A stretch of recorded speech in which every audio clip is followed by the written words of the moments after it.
As the president of the Foundation for Liberal and Management Education, she is being looked up to as one of those iconic leaders who is a perfect change agent and a mindset believer in making transformation happen. Her educational qualifications and a track record of what she did at the very prestigious Indian Institute of Management, Ahmedabad, is known to one and all. As a founder member of the Sumedas, the Academy for Human Context, she is on the board of several organizations such as Indian Oil Corporation Limited and on the academic boards of several universities globally. An author, a thinker, a believer, and a doer. She teaches in virtually every country, in every part of geography, differently to make people understand what human resources is all about. She talks on women's issues, empowerment, and transitional issues that speak about gender sensitivity at work. Diversity is a forte. And co-author and author of several books in management, she is one of those leaders who's been awarded several awards at global platforms. The one and only Professor Indira Parekh. Good morning, everybody. Thank you, Raju. Don't run away. I must thank you for organizing this World Women Congress.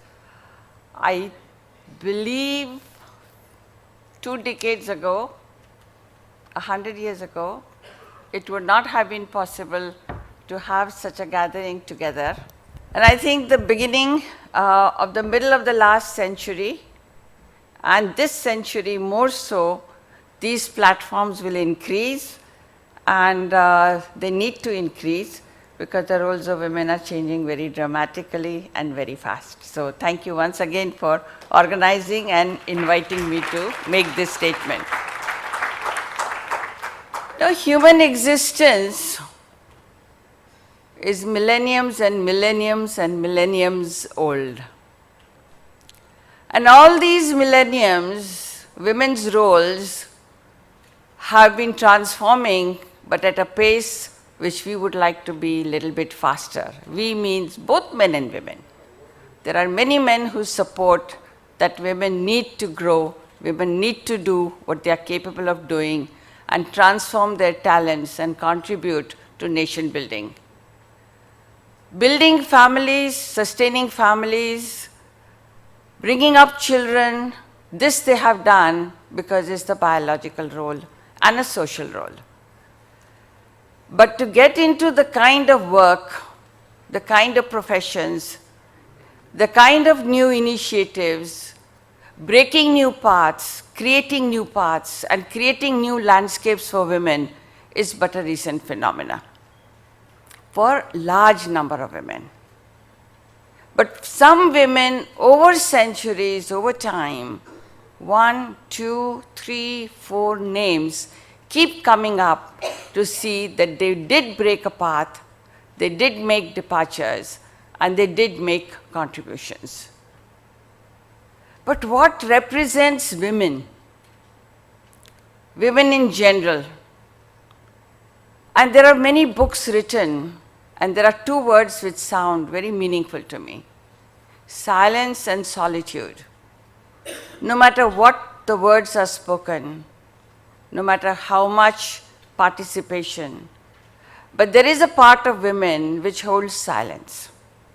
There is a part of women which is in full solitude. Because it is in those spaces that women really talk to themselves to see what they would like to be, who they would like to be, who they would like to aspire, and what they would like to grow into.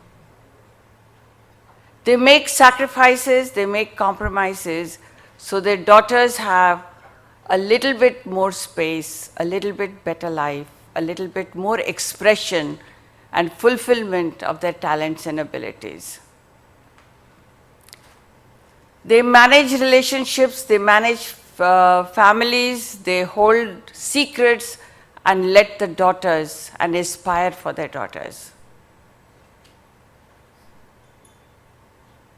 They begin to install dreams They begin to aspire for their daughters. And it is only in the last century and this century that women broke through many of the barriers, many of the inhibitions. And all these inhibitions are not only from outside. These inhibitions are also from inside. Internal inhibitors which inhibit women to cross that threshold where they can discover their own being and their own becoming. If the women have to fulfill their dreams and aspiration in today's times, it's not the external barriers which are going to be there. They are going to be there. But first, we need to take a look at the internal barriers, the internal inhibitors. And these are the meanings, and these are the codings which we carry from centuries and centuries. And it is these codings that women need to break through. I've been working with women in management, women in industry, women in schools and colleges, and young women who really dream big. And they dream big because they know they can do, they can achieve, they can excel, they can rise the ladder, they can climb the mountain. But then, all the codings of the past, all the codings from the present, and all the meanings that are given refuse to let them just cross that threshold to really discover a space which they can say, this is my space and I'm going to shape it and I'm going to build it. You know, when I look back, I don't ever believe that my family thought I would be here. Education was a reality because I would make a better mother. Hopefully, I would marry an educated man so my husband would have an educated wife. And many times I think if my father was alive today, he would be the one person who would be very, very proud of what I have, that I stand here today.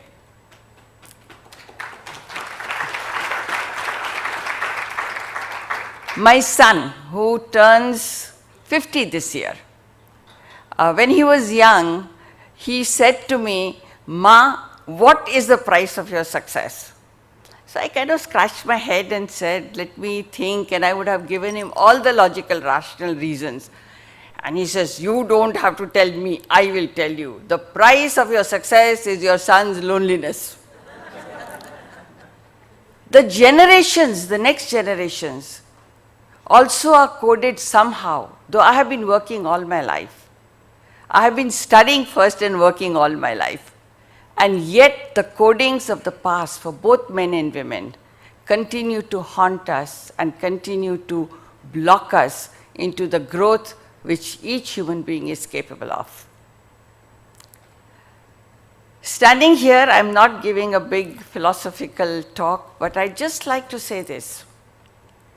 It is very important that the next generation of young men and women, look at the codings of the past, and not all codings are wrong, but look at the codings of the past which we carry inside of us, which are real big inhibitors. And let me share one very, very vulnerable moment in my life when my husband passed away. And both of us had talked about it because we knew it was coming. And my husband says, "Do not change anything the way you are."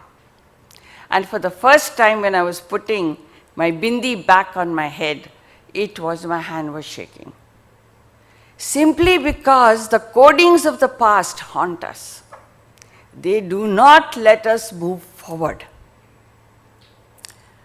I would suggest, let us have the courage, let us have the resilience, let us have the spirit of human existence to break through some of the most obsolete shackles and chains of our lives and to grow the potentials that we have and make this world a better place, not only for women, but for both men and women. God bless you.